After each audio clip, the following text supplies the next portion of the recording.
আপনারা জানেন যে দীর্ঘ 18 বছর 16-17 বছরের একটা দীর্ঘস্থায়ী ফ্যাসিস্টদের বিরুদ্ধে সংগ্রামকে লড়াই করে আমরা একটা ছাত্র গণ অভ্যুত্থানের মধ্য দিয়ে ফ্যাসিস্টদেরকে বিতাড়িত করতে সক্ষম হয়েছি।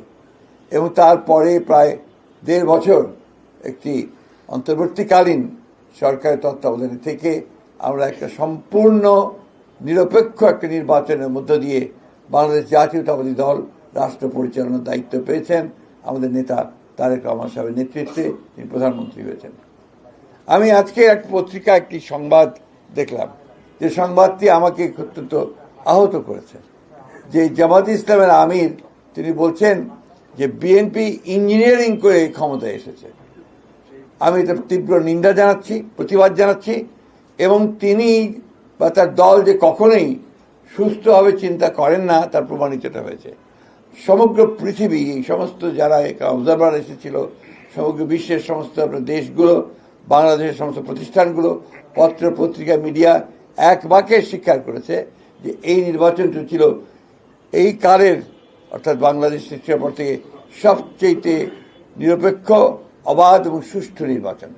এবং সেই সুষ্ঠু নির্বাচনের মধ্য দিয়ে বিএনপি তার জনপ্রিয়তার মধ্য দিয়ে 213টি আসন লাভ করে সে সরকার গঠন করার সুযোগ পেয়েছে।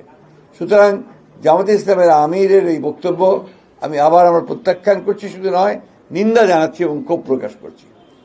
যাই হোক, যে কথা বলছিলাম যে আজকে বিভিন্নভাবে বিএনপির বিভিন্ন কর্মকাণ্ডের উপরে বিভিন্নভাবে আপনার প্রচেষ্টা চালানো হচ্ছে ওই শক্তিটির পক্ষ থেকেই একটা আবার ধূম্রজাল সৃষ্টি করা, আবার একটা বিভেদ সৃষ্টি করা।